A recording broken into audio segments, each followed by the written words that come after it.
वट सावित्री व्रत ज्येष्ठ माह के अमावस्या तिथि को मनाया जाता है। इस दिन शनि भगवान का जन्म भी हुआ था। वट सावित्री व्रत में सुहागिनें अपने पति की लंबी उम्र के लिए व्रत रखती हैं।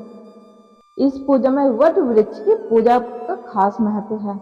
इस दिन वट वृक्ष के नीचे बैठकर पूजा करने और सावित्री सत्यवान की कथा सुननी चाहिए और वृक्ष की परिक्रमा लगाकर कच्चा सूत बांधना चाहिए। इसके अलावा सूत को गले में भी धारण करना चाहिए। मान्यता है कि इस व्रत को करने से पति की उम्र लंबी होती है। वट सावित्री व्रत की कथा कुछ इस प्रकार है।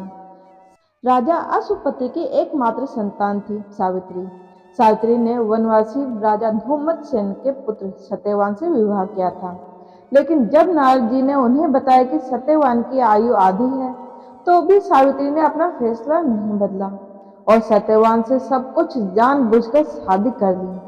सावित्री सभी राजमहल के सुख और राज वैभव त्याग कर सत्यवान के साथ उनके परिवार की सेवा करते हुए वन में रहने लगी। जिस दिन सत्यवान के महाप्रयाण का दिन था, उस दिन वह लकड़ियां काटने जंगल गए हुए थे। अचानक बेहोश होकर गिर पड़े। उसी समय यमराज सत्यवान के प्राण लेने आए।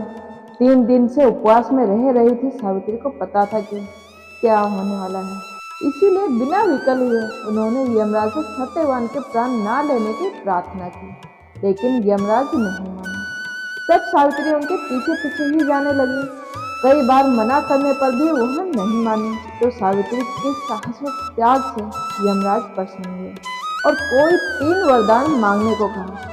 सावित्री ने सत्यवान के दृष्टिहीन माता पिता के नेत्रों की ज्योति मांगी, उनका छीना हुआ राज्य मांगा और अपने लिए 100 पुत्रों का वरदान मांगा। तथास्तु कहने के बाद यमराज समझ गए कि सावित्री के पति को साथ ले जाना अब संभव नहीं है। इसलिए उन्होंने सावित्री को अखंड सौभाग्य का आशीर्वाद दिया और सत्यवान को छोड़कर वहां से अंतर ध्यान हो गए। उस समय सावित्री अपने पति को लेकर वट वृक्ष के नीचे ही बैठी थी। इसीलिए इस दिन महिलाएं अपने परिवार और जीवन साथी की दीर्घायु की कामना करते हुए वट वृक्ष को भोग अर्पण करती हैं, उस पर धागा लपेटकर पूजा करती हैं।